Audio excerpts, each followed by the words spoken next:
થોડાક દિવસ પહેલા પૂર્વ કચ્છ જિલ્લાના ગાંધીધામમાંથી નકલી ઈડીની ટીમ ઝડપાઈ હતી। જોકે પોલીસ તપાસ બાદ એક ચોંકાવનારા ખુલાસા થયા છે અને નકલી ઈડીના મુખ્ય આરોપી છે તેના આમ આદમી પાર્ટી સાથે રાજકીય કનેક્શન હોવાની વાત પણ ખુલી છે, જેને લઈને હવે આ દિવસોમાં ગુજરાતનું રાજકારણ ગરમાયું છે। એક ખરાબ મામલાને લઈને ગૃહ રાજ્યમંત્રી હર્ષ સંઘવી દ્વારા ટ્વીટ પણ કરવામાં આવી હતી ને જે આ નકલી ઈડીનો મુખ્ય માસ્ટર માઇન્ડ છે તેના ફોટા છે તે આમ આદમી પાર્ટીના દિગ્ગજ નેતાઓ સાથે છે તે પ્રકારનું ટ્વીટ છે તે ગૃહ રાજ્યમંત્રી હર્ષ સંઘવીએ કર્યું હતું। ત્યારબાદ આપ નેતા ગોપાલ ઇટાલિયા તેમજ ગુજરાતના આમ આદમી પાર્ટીના પ્રદેશ પ્રમુખ ઈશુદાન ગઢવીએ પણ વળતો પ્રહાર કરતા ભારતીય જનતા પાર્ટી સાથે ભૂતકાળમાં સંકળાયેલા જે આરોપીઓ છે તેને લઈને પણ નિવેદનો આપ્યા હતા અને પ્રહારો કર્યા હતા। જોકે આ સિલસિલો છે તે અટકવાનું નામ નથી લઈ રહ્યો, ત્યારે હવે ભારતીય જનતા પાર્ટીના પ્રદેશ પ્રવક્તા યજ્ઞેશ દવે પણ મેદાને આવ્યા છે અને તેમણે જે નકલી ઈડીનો પ્રકરણ સામે આવ્યું છે ને જેમાં આમ આદમી પાર્ટીના એક મહામંત્રીની સંડોવણી સામે આવી છે તેને લઈને પ્રહાર કર્યા છે અને તેમણે પહેલા તો શું વાત કરી છે તે સાંભળી લો। પ્રશ્નોના જવાબ આપવા માટે ભારતીય જનતા પાર્ટી બંધાયેલી નથી, એટલા માટે કે ઈશુદાનભાઈ ભારતીય જનતા પાર્ટીના કાર્યાલય ઉપર જ્યારે આવ્યા હતા ત્યારે કઈ હાલતમાં હતા, FSLમાં પુરવાર થયેલું છે, એટલે એ કઈ હાલતમાં કયા પ્રશ્નો કરે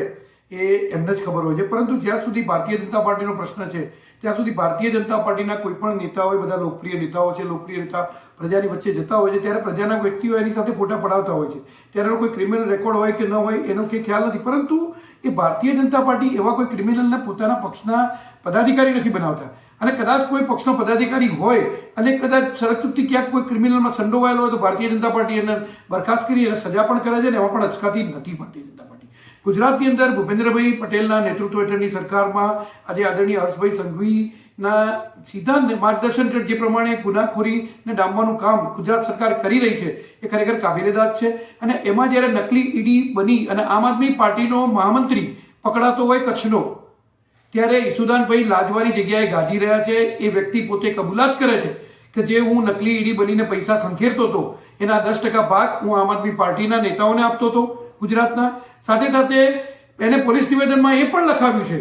કે હું કચ્છની જે આમ આદમી પાર્ટીનું કાર્યાલય છે એ કાર્યાલયનું ભાડું અને કાર્યાલયનો તમામ ખર્ચો એ અબ્દુલ સત્તાર જે આ ગુનેગાર છે પોતે ભોગવતો હતો, એવું એને પોલીસ નિવેદનમાં પોતે જાતે કબૂલ કર્યું છે। એટલે મારે ઈશુદાનભાઈને એ પૂછવાનું કે તમારા દિલ્હીના નેતાઓ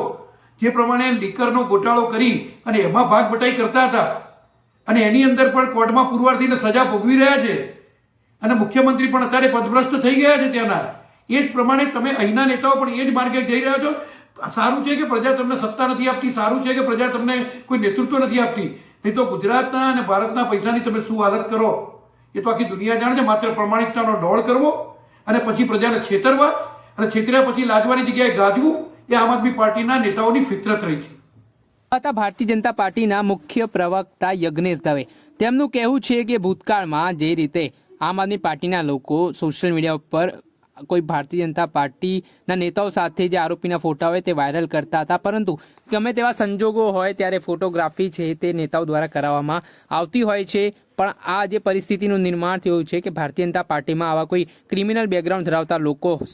હોદ્દો ભોગવતા હોય તો તેમને તાત્કાલિક અસરથી સસ્પેન્ડ કરવામાં આવતું હોય છે, તેમને કોઈ જવાબદારી સોંપવામાં નથી આવતી અને પાર્ટીમાંથી પણ તેનું રાજીનામું લઈ લેવામાં આવતું હોય છે। પરંતુ જેવી રીતે તેમણે આમ આદમી પાર્ટી પર પ્રહાર કરતા કહ્યું કે જે આ વ્યક્તિ આરોપી છે, ગુનાહિત ઇતિહાસ ધરાવે છે, છતાં પણ તેને સંગઠનની જવાબદારી સોંપવામાં આવી છે, તેને લઈને હવે રાજકારણ ગરમાયું છે। આરોપ પ્રત્યારોપ સામસામે લાગી રહ્યા છે, તેને લઈને હવે આગામી સમયમાં જોવું રહ્યું કે આ વિવાદ ક્યારે અંત પામે છે।